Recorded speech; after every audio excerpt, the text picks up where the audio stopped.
you were assigned to go to Washington Hilton, 1981, a speech. I don't know if it was a particularly important speech, but you were assigned to record images that day. Well, tell us about that day. Well, it was only my second day on the White House, but we went in, he spoke, I don't know, 15, 20 minutes maybe, and we almost missed the whole event because at the Hilton we were downstairs, and they always asked people, please stay in your seats till the president and his entourage leaves. Well, as soon as the president walked out, everybody got up. There were 2 flights of escalators to get up to the ground floor where the car was at. Well, by the time we got to the back of the room to go out, because he goes out a secure entrance and we go out a side entrance, the escalators were jammed with people, and we were having to say, excuse us, because he won't wait. As soon as he gets in the car, the motorcade's gone, and you're calling for a taxi cab trying to get you back to the White House. So we're all trying to rush up, and some of the people didn't make it out the door by the time he had walked out. And so, we got up there, and again, it was another departure. And he came, he waved, and I made one image, and the bangs went off. And when you heard the bangs, did you duck? Did you look to see where they were coming from? What did you do? Well, I knew there were a hail of gunfire, and I just kept. No, I'm not gonna lie to you. They sounded like firecrackers. It was over so quick, you did not have time to really realize what went on. So now, you would have a reason not to snap anything, right? Because it didn't sound like much. No, but it sounded. I saw him react. When it popped, it went pop, pop, pop, pop, pop. He shot 6 shots in something like 1.7 seconds. From the first to the last shot, it's only 1.7 seconds. I saw him grimace. So I knew that, this, even if it hadn't been shooting, this was going to be maybe a humorous, what you call a humorous picture of the President of the United States reacting to this bang. Because I saw him, he squeezed his eyes and kind of grimaced like that. And it wasn't, I didn't even know they were shots until the limo pulled away and you could see the people laying on the ground because they were out of my viewfinder. All I could see was the 2 agents through the viewfinder.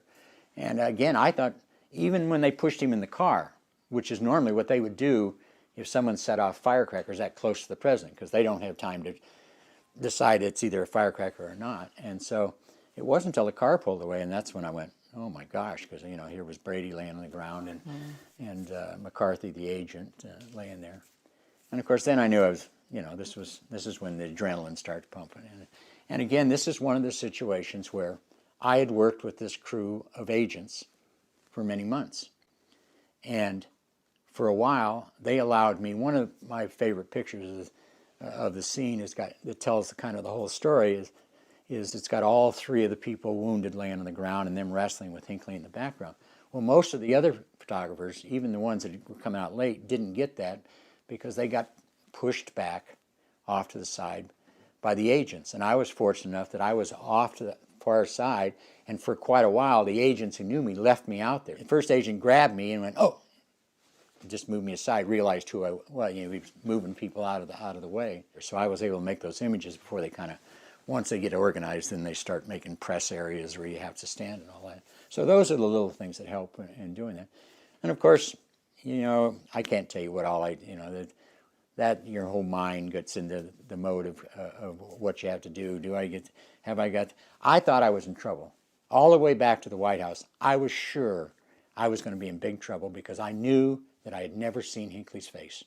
I knew that I had pictures of him wrestling with him, but they had initially pulled his jacket over his head, which is one of the ways you incapacitate someone, pull their jacket up. They pushed the president in the car. The motorcade took off and didn't stop for us. Because if the motorcade had stopped, I would have had to get in that van. That's my job, to stay with the president. I'd have had none of the aftermath, none of the arresting of Hinckley. And I know to this day, I always tell people, thank God that van didn't stop, because I would have had to make that split-second decision. And my job is to stay with the president. You never leave the president. How much at physical risk did you turn out to have been during the shooting? Well, I didn't know this till later. Jerry Parr was the lead agent on the thing, and our pretty good friends. And he showed me some of the diagrams. Unfortunately for myself and the UPI photographer who was standing right next to me, the one bullet that didn't either hit the car or hit anybody out there went across the street, and it went about 2 feet over my head across the street. It was an intense few moments. At some point, obviously, President Reagan recovered, and you must have had some conversation about what happened and being there together. When I won the Pulitzer, the president invited me in the Oval Office, and so we had had a little 10 or 15-minute meeting, just the two of us and aides. And he was funny. We used to call him Governor, and people would say, "Governor, look this way. Governor, look this way." And he said, "You know, Ron," he says, "I think next time I'm going to have a stand-in for this scene." And then he proceeded to tell me a Cecil B. DeMille joke. But it was very, very nice of the president. He invited me in, talked about it. And then that was just the beginning of your tenure at the White House. You spent years more 28 covering years the president. Tell me the numbers. How many presidents? Well, I've made pictures of every president since Nixon, Carter, Ford, and then I covered at the White House. I did some photography of Carter in his last month, and then I did Reagan, Bush, Clinton, Bush, Obama. What's your favorite to cover? George Bush Sr. Because of his personal manner. He loved everybody, and he was fun to cover. You know, there's a work and there's a politics, and we don't always get along politicking wise. But he was a very, very, very good person with everybody around him. While the first President Bush is Ron Edmonds' pick as his favorite president to cover, Mr. Reagan is the one to whom he will forever be linked because of the Pulitzer-winning photo sequence. And the Reagan assassination attempt was not the first or the last time Ron Edmonds found himself in the line of fire. Do you think having these near-death experiences or brushes with... Oh, I think you're making him a little more than... I mean, I've been shot at, and do you think it changed how you look at things? Oh, not really.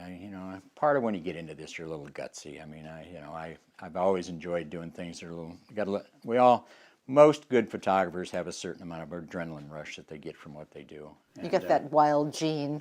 From surfing to I raced cars and all kinds of things like that. And so I don't want to say that it changed me. The first time I was ever in gunfire was during the riots in the early '60s in Berkeley and People's Park. And the first time you're around someone shooting and you realize that you can get hit with it. A lot of times you're around those situations, but you kind of stand off, and we all kind of have that feeling it's not us. Right, we're it's kind a of denial. an observer, we're around it. Whether on the battlefield of a war-torn country or in the politically charged environment of the power centers of Washington, D.C., Ron Edmonds made sure he knew what to look for. Part of my job as a photojournalist is to explain to people who can't see it. I was able to be the eyes of millions of people. I mean, there are not many people around who have had as many images looked at as me. I worked for the Associated Press, and on any given day, my picture could be on the front of 2,000 newspapers around the country, as well as television stations. Pretty good career. Now in retirement, Ron Edmonds enjoys traveling with his wife Grace and indulging his love of bass fishing. He embraces this different life with no deadlines. Mahalo to Ron Edmonds of Fairfax. Most of us do that kind of thing because you want to change it. Most of the guys, if people think that the photographers are getting rich covering the war, it's just not happening. Most of them are concerned about what's going on in the world, and if they're not there, things can happen that will never be seen by most public.